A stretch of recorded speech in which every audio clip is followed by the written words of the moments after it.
അപ്പോസ്തലന്മാർക്ക് പരിശുദ്ധാത്മാവിനെ നൽകുന്നതിന് മുമ്പ് ഈശോ ആദ്യം കൊടുത്തത് ജീവിക്കുന്നവനായി അവരുടെ മുമ്പിൽ അവിടുന്ന് പ്രത്യക്ഷപ്പെട്ടു. വെറുതെ പ്രത്യക്ഷപ്പെട്ടല്ല, വേണ്ടത്ര തെളിവുകൾ നൽകിക്കൊണ്ട് ജീവിക്കുന്നവനായി പ്രത്യക്ഷപ്പെട്ടു.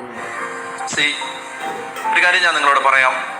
മറ്റാരെങ്കിലും പറഞ്ഞു കേട്ട അനുഭവങ്ങളുടെ വെളിച്ചത്തിൽ നമുക്ക് ഒരുപാട് കാലം മുന്നോട്ട് പോകാൻ പറ്റില്ല. ഒരു സാക്ഷ്യം കേട്ടതുകൊണ്ടോ ആരെങ്കിലും അവരുടെ അനുഭവം പറഞ്ഞതുകൊണ്ടോ വല്ലവരും ദൈവാനുഭവം പ്രാപിച്ചതിൻ്റെ കഥകൾ കേട്ടതുകൊണ്ടോ നമുക്ക് ഒത്തിരി കാലം മുന്നോട്ട് പോകാൻ പറ്റില്ല. നമ്മൾ നേരിട്ട് ജീവിക്കുന്ന ദൈവത്തെ അനുഭവിച്ചില്ലെങ്കിൽ ക്രിസ്തീയ ജീവിതം പരമബോറാണ്. ജീവിക്കുന്ന ദൈവത്തെ കണ്ടുമുട്ടാൻ കഴിഞ്ഞില്ലെങ്കിൽ. അതുകൊണ്ട് ആ ജീവിതത്തിൽ വേണ്ട ആദ്യത്തെ വ്യക്തത അല്ലെങ്കിൽ ആഗ്രഹം എന്തെന്നറിയാമോ? എൻ്റെ കർത്താവേ, നിന്നെ ജീവിക്കുന്നവനായി എനിക്ക് കാണാൻ പറ്റണം. ഇതൊരു അധികം പറ്റോ ഒരു അത്യാഗ്രഹമൊന്നുമല്ല. ഇത് ഒരാൾ എന്തുമാത്രം അതിനുവേണ്ടി ആഗ്രഹിക്കുന്നു എന്നുള്ളതാണ്. ജീവനുള്ള കർത്താവിൻ്റെ സാന്നിധ്യം, ഈശോ ജീവനോടെ നമ്മുടെ കൂടെ നടക്കുന്നത്, അതിപ്പോൾ നേരിട്ട് ഈ കണ്ണുകൊണ്ട് കാണണമെന്നൊന്നുമില്ല. മറിച്ച് നമുക്ക് ജീവിതത്തിലെ ഓരോ ദിവസവും ദൈവം വേണ്ടത്ര തെളിവുകൾ നൽകിക്കൊണ്ട് അവൻ നമ്മുടെ കൂടെ ഉണ്ടെന്ന് ഉറപ്പ് തരണം. ഇത് ഒരു വിശ്വാസിയുടെ അവകാശമാണ്. അത് ദൈവത്തോട്, യേശുവിനോട് ചോദിക്കണം. കർത്താവേ, എനിക്ക്, അതായത് ഈ ലോകം മുഴുവൻ യേശുവിനെ തള്ളി പറഞ്ഞാലും, ഈ യുക്തിവാദ സംഘടനയും നിരീശ്വരന്മാരും എല്ലാം യേശു ജീവിച്ചിരുന്നില്ലെന്ന് തന്നെ തെളിയിച്ചാലും, കർത്താവേ, നിനക്ക് വേണ്ടി ജീവിക്കാനും മരിക്കാനും എന്നെ പ്രേരിപ്പിക്കുന്ന ഒരു വിശ്വാസം എന്നിൽ ആഴപ്പെടാൻ ജീവിക്കുന്നവനായി എൻ്റെ കൂടെ അങ്ങ് സഞ്ചരിക്കണം. അപ്പൊ ഇത് അപ്പസ്തോലിക സഭയെ, അതായത് എന്തെല്ലാം പ്രയാസങ്ങൾ വന്നു. നമ്മ ഇന്ന് ചിന്തിക്കുന്ന പോലല്ല.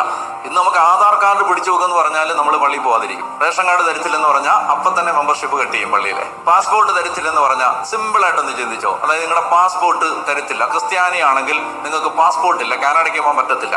ഞാൻ ചോദിക്കട്ടെ നിങ്ങളോട്, നിങ്ങൾ ക്രിസ്ത്യാനിയായിട്ട് ഞാൻ ആജീവനാന്ത ഇന്ത്യ കഴിഞ്ഞോളാം തീരുമാനിക്കും. ഒട്ടുമിക്ക ആളുകളും പള്ളിയിലെ മെമ്പർഷിപ്പ് കയറി കളഞ്ഞിട്ട് പാസ്പോർട്ട് എടുത്തു പോകും. നമ്മൾ ഇപ്പൊ ചിന്തിക്കുന്ന സമയത്ത് നമുക്ക് വിചാരിക്കാം, അതായത് പീഡനം വന്നാലും, നഗ്നത വന്നാലും, ആപത്ത് വന്നാലും, വാള് വന്നാലും പിന്നെ ഞാൻ കർത്താവിൻ്റെ കൂടെ ഉണ്ടാവുമെന്ന്. ഒരു റിയൽ സിറ്റുവേഷൻ വരട്ടെ.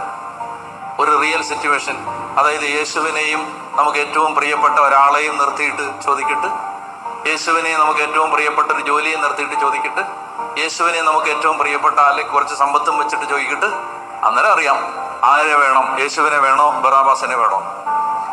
എളുപ്പമല്ല.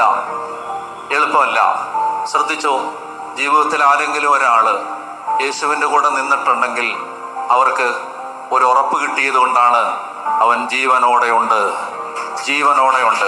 ജീവിതത്തിൽ ആരെങ്കിലും യേശുവിൻ്റെ കൂടെ നിന്നിട്ടുണ്ടെങ്കിൽ അതൊരു കഥ കേട്ടത് കൊണ്ടല്ല, അത് കാറ്റഗിസം പഠിച്ചോണ്ടല്ല, അത് കുറെ പുസ്തകം വായിച്ചോണ്ടല്ല, അത് ആരുടെയെങ്കിലും സാക്ഷ്യം കേട്ടോണ്ടല്ല, അത് ആർക്കെങ്കിലും എന്തെങ്കിലും അത്ഭുതം നടക്കുന്നത് കണ്ടിട്ടല്ല.